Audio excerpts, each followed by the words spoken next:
welcome Eurico and Pedro to Metalarium Pages. It's a great pleasure to talk with you both for about the chapter, this new album, The Illusion of Consciousness, and more things relating to the metal world. Starting with this question: how have you been during this pandemic? How this your situation? Because we started the interview 2 years ago. Now in Europe, you have a war, Ukraine versus Russia, and perhaps the next 2 or 3 years will be a zombie apocalypse or alien invasion. Who knows? Who knows what happened in the next coming years? Yes, for us it was very difficult because we were progressing. We were making the songs for the album in 2019. And then we went to the studio to record the album in 2020, but with the pandemic, we delayed the recording. It was made a little bit different than usual, and all the recording went until the end of 2020. The production started in 2021. We wanted to release the album in 2021, but the pandemic was big in Portugal in the summer, so we delayed the release date for the beginning of 2022. And with the video that we made, we delayed the date to April 22, April. Okay. So I've been seeing your release about this delusion of consciousness, and you will do by yourself to release in CD, and I think you digitally too. So what perhaps do you didn't find a correct label to release this new album, or do you prefer to do by yourself everything? Because this is a trend now around the world that many bands are trying are releasing their new albums, their new EPs by themselves. Yeah, we actually we had several approaches from other labels, and we were also searching for labels, but we didn't find a reasonable a proposal that would be good for the band, and we thought that we had to release this album by ourselves, and this was the main reason. So we tried, but wasn't possible to reach a proper agreement with several labels, and that's why we are releasing this week actually the album. All the labels, I think all the labels were delaying all the upcoming albums, the releases date, and so with this delay that all labels started to do, we didn't reach with anyone. Oh, okay. So how the team situation now with the new release, and how was the composition process of this new delusion of consciousness? Perhaps do you have some trouble to record, or was composed or written or recorded during the pandemic, or was it before? It was during the pandemic, and when we went to the studio, we already talked with the producer, Daniel Cardoso, but we thought that we could all go to the studio, record all the songs. But with the pandemic, we talk a lot about how we would record the songs. And in the beginning, we sent the signal of the basses, of the guitar, of the drums, all to a pre-production, and then the tracks all made and all started.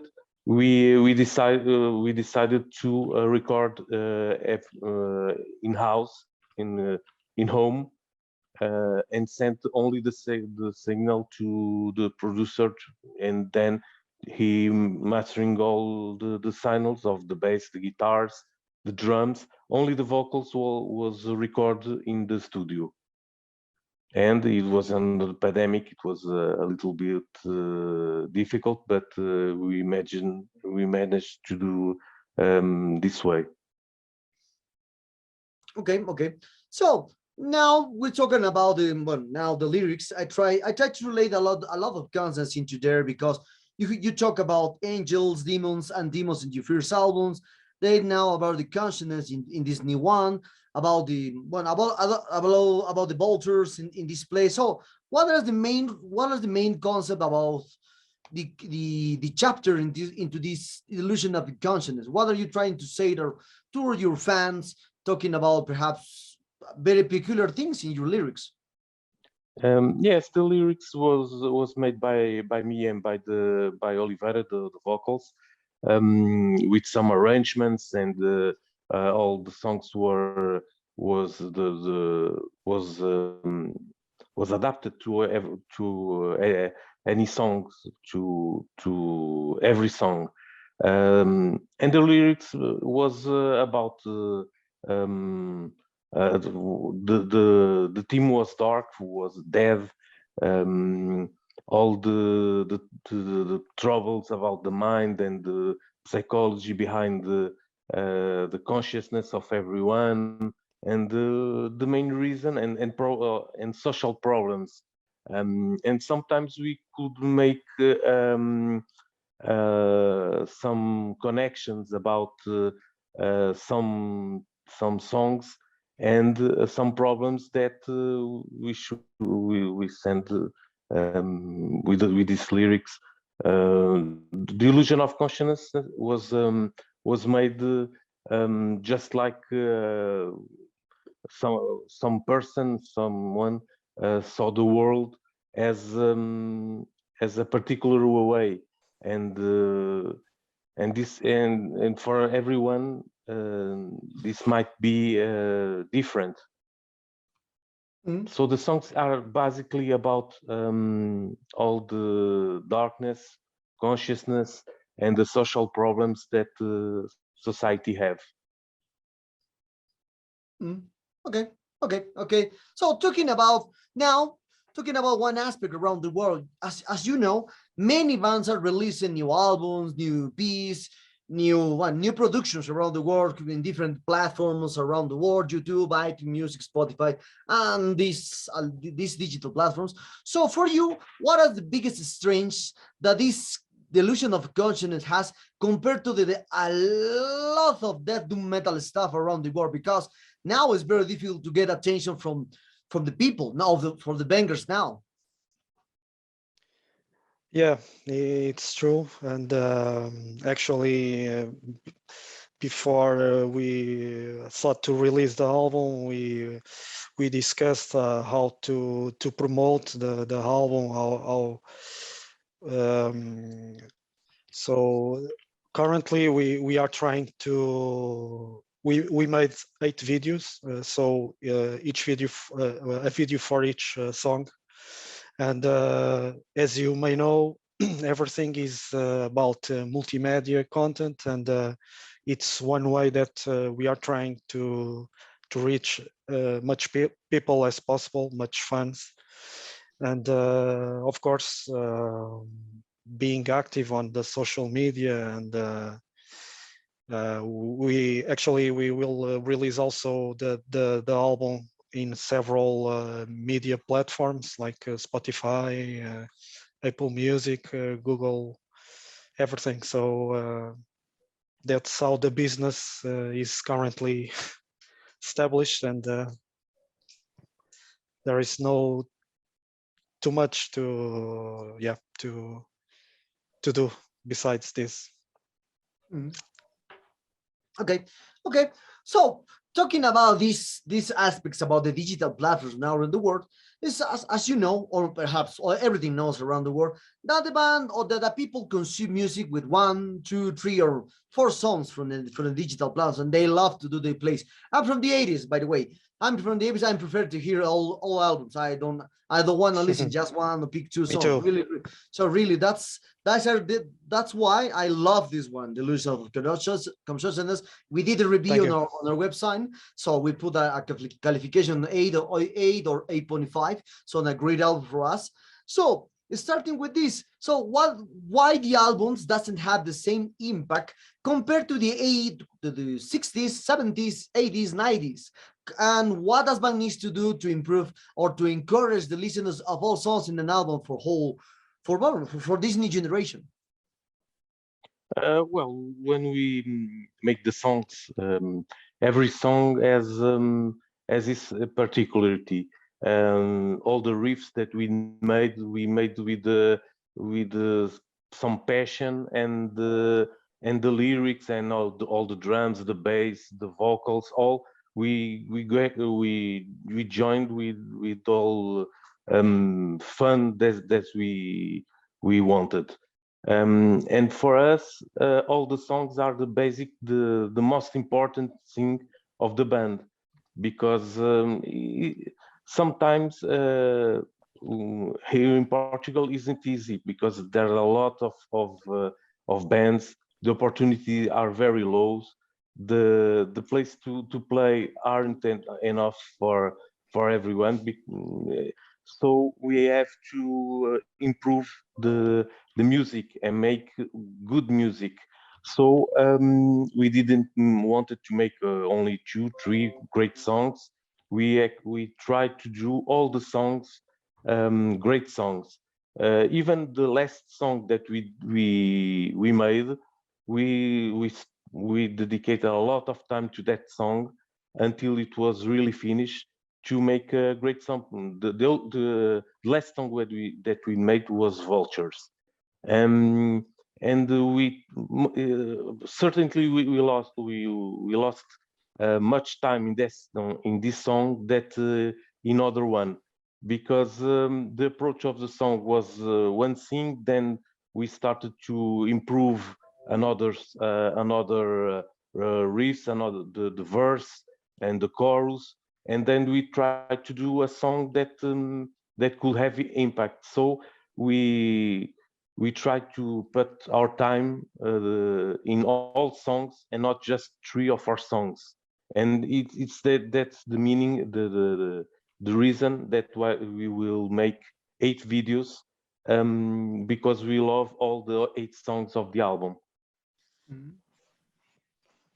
Okay. So now talking about other matters around the metal world. So how is the scene nowadays in Portugal? Because in the 80s and 90s, your scene it wasn't a great stone into Europe with huge bands like Sweden, like Finland, like England, like Netherlands, this kind of stuff. So and how is the situation now with in the metal stuff there? Perhaps do you have and the government support? Perhaps do you have more festivals there? And I think now you have the vocals from Moonspell, that he has a new label, Alma Mater.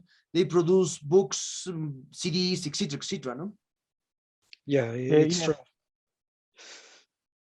Yeah, it's true. So nowadays in Portugal, the rock and metal scene is, I would say, it's quite good. Not sure if Eurico agrees with me. We have Yes. a lot of good bands that could play in any kind of international venue, to be honest. And in Portugal, we have several metal venues, much more than 10 years ago or 20 years ago. That's a fact. And I think the metal scene is growing, and The culture to me, it's important also. In the 80s and 90s was very difficult to make yeah. any type of album or song the distribution, the publicity to a song that you write, it was very difficult. The only way it was to go to Spain or to Germany to record and then to promote from that country inside of Portugal, like Moonspell. Moonspell started when we started in the same background. So it was also difficult, very difficult in that time. Now it's with the Facebook, Instagram. It's much easier to reach more persons with the songs. Okay.